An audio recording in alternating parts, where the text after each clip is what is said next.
on le disait juste avant l'émission, c'est vrai que on a eu un petit peu une impression de mini mouvement de panique toute cette semaine sur l'actualité patrimoniale où on parlait d'or, où on parlait de Luxembourg. Voilà, on commence à faire une sorte de wording d'investisseurs qui s'inquiètent des turbulences financières du côté et des turbulences politiques du côté de la France, turbulences budgétaires aussi du côté de l'Allemagne, du côté du Royaume-Uni, et peut-être même à venir du côté des États-Unis.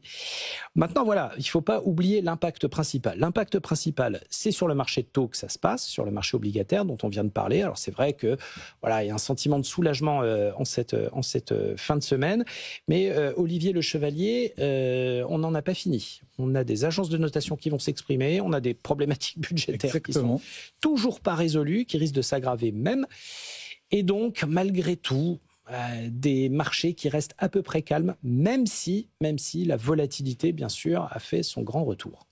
Exactement. C'est vrai que là, ces derniers jours, on parle de l'envolée des taux longs. Là, vous en parliez justement avant. Les 30 ans, etc. Les 30 ans, etc. Mais c'est vrai qu'en France, la dette progresse plus vite que dans les autres pays européens. D'où l'inquiétude. Donc en fait, en ce moment, sur 2025, nous sommes sur des perspectives, en tout cas, de croissance où on était parti à 1,1% en 2024, 0,7% pour 2025. En fait, on va plutôt tendre vers les 0,5%.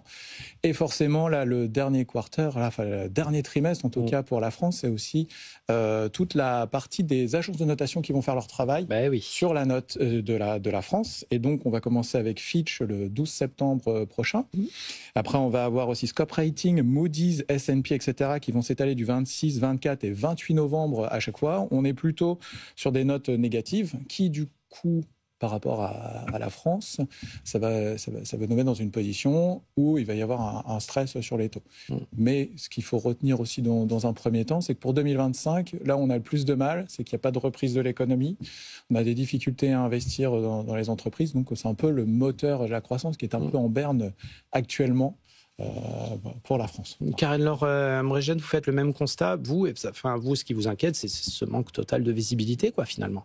Oui, tout à fait. On a vraiment effectivement l'incertitude qui est assez maximale aujourd'hui. Il y a peut-être une partie de cette incertitude qui a été pricée typiquement sur l'instabilité géopolitique française. Donc, on s'attend à ce qu'il y ait visiblement une chute du gouvernement, mais est-ce qu'il va y avoir une dissolution ou pas? Enfin, voilà. Et donc, les marchés, notamment actions, vont certainement bouder toute cette incertitude avec pas mal de volatilité. On a aussi tous les problèmes de tensions commerciales qui vont rajouter à ça, notamment sur les marchés de FX, etc. Et en parallèle de ça, on a vraiment un problème très structurel de déficit budgétaire commun à tous les pays. Qui va rajouter de la volatilité sur les taux longs. Donc en fait, aussi bien actions que taux que devises, ça risque d'être un peu brouillon. Et c'est quand même fou je vous écoutais tout à l'heure, qu'on se félicite finalement que le Trésor ait réussi une adjudication en France sur des missions de dette. Enfin voilà, ça fait quand même pas très pays développés. Et donc, on a vraiment cette vraie crainte autour de la résolution des déficits budgétaires globaux qui vont créer des problèmes. Et donc, ce qu'on préconise dans ce genre de configuration, on a assez peu de visibilité. Bien souvent, c'est d'aller davantage vers des allocations très défensives, le temps pour s'acheter un peu de temps, des allocations qui vont être certes temporaires, mais qui vont être pas risquées du tout. Donc plutôt de l'épargne réglementée, plutôt du livret bancaire, du compte à terme, du fonds monétaire, des placements qui vont avoir pour premier objectif de préserver le capital. Et peut-être que quand on y verra plus clair sur les fondamentaux macroéconomiques et politico-budgétaire dans 3 à 6 mois, peut-être prendre des décisions plus structurantes pour son épargne. Mais là, aujourd'hui, c'est assez risqué. Donc, d'ailleurs, aucune décision structurante ni dans un sens ni dans l'autre. Pas d'allocation, mais pas non plus de désallocation et de revente émotionnelle. Et puis surtout, aucune panique. Parce que de toute manière, les décisions qu'on prend sous le coup de la panique, généralement, elles sont mauvaises, surtout quand il s'agit d'argent. Maintenant, on le soulignera jamais assez. Si on a un marché obligataire qui se tient quand même bien, c'est grâce effectivement à nos cadors du trading sur l'obligataire chez France Trésor. Et aussi à la DGFiP qui sait correctement lever l'impôt. Ces allocations d'attente, on le ressent quand on essaie un petit peu de prendre le pouls de l'investisseur. Ces allocations d'attente, on va épargner au maximum. Le taux d'épargne en France est sur des plus hauts historiques. On est bien au-delà des 20% maintenant des revenus. Maintenant, on sent qu'il y a une sorte de résignation chez l'épargnant qui lui fait dire de toute manière ça rapportera pas des masses, c'est moi à venir. Est-ce que vous sentez aussi cette atmosphère de on va mettre les sous de côté, on va attendre que ça se tasse, mais cette attente finalement s'installe? Je pense qu'il est difficile, en tout cas, d'avoir de la lisibilité, comme on disait, sur les différents marchés. Parce que là, ce qui se passe, c'est comme vous disiez, les taux montent et progressent. Donc, du coup, on pourra avoir tendance à délaisser aussi un peu le marché action pour aller éventuellement se positionner sur d'autres supports d'investissement à long terme. Pour le moment, le fait qu'il y ait une déstabilisation économique, enfin pas forcément, mais même si on n'arrive pas à trouver notre tempo en France sur les effets budgétaires, en tout cas, l'investisseur lambda, en tout cas je pense, a des difficultés à se positionner et à trouver son positionnement. En fait, ce qu'il faut aussi retenir, c'est que là, il n'y a quand même plus de moteur d'investissement, il n'y a plus d'embauche, il n'y a plus tout ce genre de choses. Donc effectivement, si vous voulez investir sur des actions, il va falloir bien choisir. Vous le disiez précédemment, il faut aller dans la tech, dans l'IA, les semi-conducteurs, ce qui consomme ce genre de choses. Mais après, c'est vrai que là, la difficulté, c'est qu'il y a toutes ces limitations. Et puis, si les taux d'intérêt continuent à monter, ça va siphonner aussi le parc action pour aller investir sur d'autres bonds ou des trésoreries en termes. D'autant que le marché action, lui, il est un petit peu protégé, on va dire, parce que si on regarde les courbes de masse monétaire M2, c'est un peu technique. Enfin, en gros, c'est l'état des choses sur la planche à billets des grandes banques centrales. Elles n'ont jamais émis autant de monnaie. C'est un truc de fou. Vous regardez les courbes, ça fait tac, tac, tac. Ça atteint des plus hauts historiques pour la Fed, pour la BCE, pour la Banque centrale chinoise. Donc, on sent qu'il y a des munitions pour le marché action. Maintenant, ce qui est très important, c'est de constater que cette volatilité sur les taux, c'est pas tant le mouvement, mais plutôt les écarts, la volatilité, la visibilité, finalement, ça a un impact sur toutes les autres classes d'actifs. Je pense notamment au marché immobilier. Je veux dire, quand on veut soit renégocier un crédit en ce moment ou négocier un crédit pour s'acheter une maison, c'est infaisable, Karen. Tout à fait. Donc là, on va avoir différents facteurs, mais les décisions des banques centrales déjà sur les taux qui sont très courts vont plus ou moins se propager ou pas dans la vraie économie. Et le taux de transmission des décisions des banques centrales n'est pas excellent en ce moment. Donc même si en fait elles ont eu tendance à baisser les taux, notamment en Europe, pour redonner accès au crédit, etc., en fait, cet accès au crédit est resté très limité et contraint par les banques. Donc, on a effectivement un impact sur le marché immobilier qui est très direct de cette volatilité sur les taux. Et pour revenir sur le point que vous mentionniez plus tôt sur, en fait, est-ce que les Français sont finalement pas un peu résignés à se dire que leur épargne ne va pas rapporter, notamment sur ces allocations d'attente.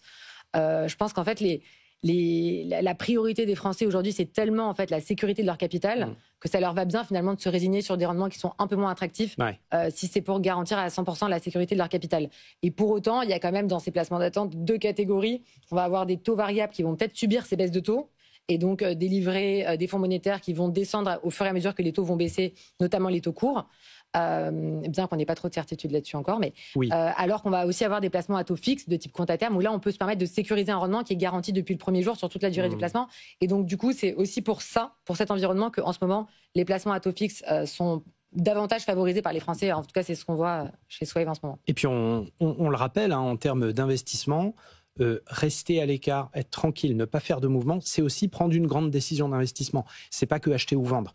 Et là, on est spécifiquement dans une période où, lundi 8 septembre, il y a quand même un vote de confiance à l'Assemblée nationale. Il y aura une édition spéciale où on bouscule un petit peu l'antenne. Sur BFM Business, ce sera La France sans cap. On a choisi d'introduire cette spéciale avec ce titre-là, mais évidemment avec des commentaires. Il y aura Guillaume Paul toute l'après-midi pour commenter un petit peu ce qui se passe. On sera là pour commenter les éventuelles réactions de marché. Bon, voilà. Au milieu de cette incertitude, et vous parliez d'absence de rendement, Karen, c'est intéressant, il y a quand même un actif qui n'a pas de rendement, qui est réputé sans rendement, mais que tout le monde s'arrache en ce moment, et c'est l'or. Et c'est vrai qu'on en a parlé toute la semaine. Maintenant, c'est bien de mettre les choses en perspective du côté des matières premières. L'or, baromètre du stress, de la volonté de lutter contre l'inflation, de la volonté de mettre ses sous sur une réserve de valeur. Oui, mais si on recadre ça dans l'ensemble des matières premières, c'est pas la même. Et vous avez retenu un chiffre qui est très intéressant, c'est qu'on a des plus hauts sur l'once d'or fin, mais on a des plus bas sur le prix du riz. Et ça, c'est vraiment à mettre en équivalence et c'est très intéressant. En fait, oui, il ne faut pas tout mélanger parce qu'en fait, actuellement, c'est vrai que toute la partie matière première agricole est totalement en baisse, que ce soit le riz, le blé, etc. Donc, on est sur des niveaux relativement bas historiquement. Mais c'est vrai que le riz, comparé à l'or, il est au plus bas depuis 18 ans. Donc, on revient toujours un peu aux fondamentaux. le climat, les améliorations, la pression sur les tarifs douaniers qui ont été mis en place. Et puis de l'autre côté, on a vraiment l'or qui continue de progresser et qui est devenu, attention, lui, il n'est pas, même s'il est utilisé par ST Microelectronics pour faire des composants, etc., pour la conductivité. C'est vrai que ça leur coûte plus cher, mais en fait aussi, il est là pour aussi dans le bilan des banques centrales. C'est-à-dire que là, elles ont fait pour la première fois depuis bien longtemps, l'or a dépassé le stock. Il y a plus d'or dans les banques centrales qu'il y a de treasury bonds américains maintenant, aujourd'hui. Donc c'est marqué par quoi? Par la Russie, la Chine qui, eux, tentent de se dédollariser et du coup mise sur l'or pour avancer. Et en même temps, il y a aussi ce problème de crédibilité de la Banque centrale américaine qui semble vraiment là sous pression maximale de Donald Trump. Enfin, on parle exactement. Que de ça, c'est la première fois que la Fed est attaquée de cette manière-là en matière de pression politique, sans doute. Exactement. Donc, et puis c'est pas fini parce que je crois qu'il y avait aussi quelques CV qui avaient été retenus pour quelques remplaçants. Et du coup, en tout cas, ils sont tous pro-Trump pour le moment. Mais en tout cas, on voit bien que Trump ne veut pas que la devise soit plus forte, notamment aux US, qui profite quand même à l'euro actuellement. Et aussi, pour toute cette partie Fed et monétaire, ils sont quand même un peu avancés sur la partie stablecoin, où ils aimeraient aussi pouvoir envoyer peut-être de la dette d'une autre manière. Donc, comme vous disiez, la planche à billets n'a jamais autant marché et donc il faut se méfier aussi des cryptos et de toute autre devise parallèle. J'y pense, Karen. Vous vouliez réagir déjà? Non, mais oui, je disais effectivement que le riz n'étant pas une valeur refuge, il n'a pas subi cette superbe performance de l'or. Et oui, je disais que ça participe finalement de cette même appel à la prudence où on sait bien que l'or, en n'étant pas un actif d'attente ou un actif sans risque, mais pour autant étant vraiment une valeur refuge historiquement, est la seule qui persiste puisque finalement le dollar ne l'est plus tant et les bons du trésor aussi, on peut se poser la question. Donc c'est ce qui explique aussi ce rallye qu'il y a eu sur l'or et ce niveau historique de 3500 $ l'once. Non, c'est assez fou. Mais, alors, j'allais dire, dans cette période de prudence où on parle que d'or et de Luxembourg, encore une fois, on va remettre les choses en perspective. Pas de panique, tout va bien. On ne prend pas des décisions dans la précipitation. Mais on sent que toute l'ouverture qui a été faite, on parlait juste des cryptos, toute l'ouverture qui a été faite sur les crypto-monnaies, sur la réserve de valeur que représente le Bitcoin, l'Ether, etc. Là, il y a un coup d'arrêt archi brutal sur les dernières semaines, Karen. Disons que, moi, de mon point de vue, mais je suis vraiment plutôt une aficionada de la prudence et du sans risque, donc certainement pas de la volatilité des cryptos.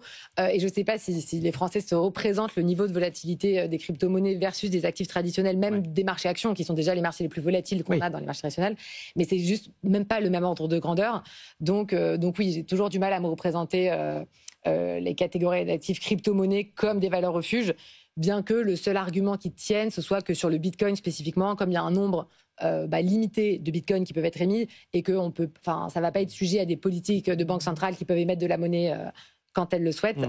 Il y a ce filet de sécurité du nombre de bitcoins qui crée une sorte de filet de valeur refuge. Mais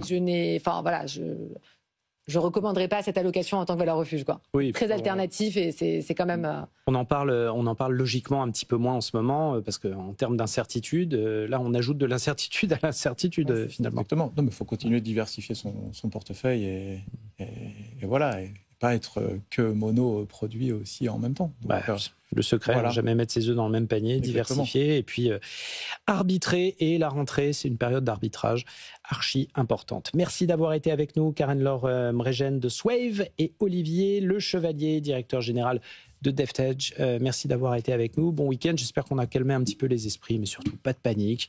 On va voir ce qui se passe. On est tranquille et surtout les marchés gardent leur calme.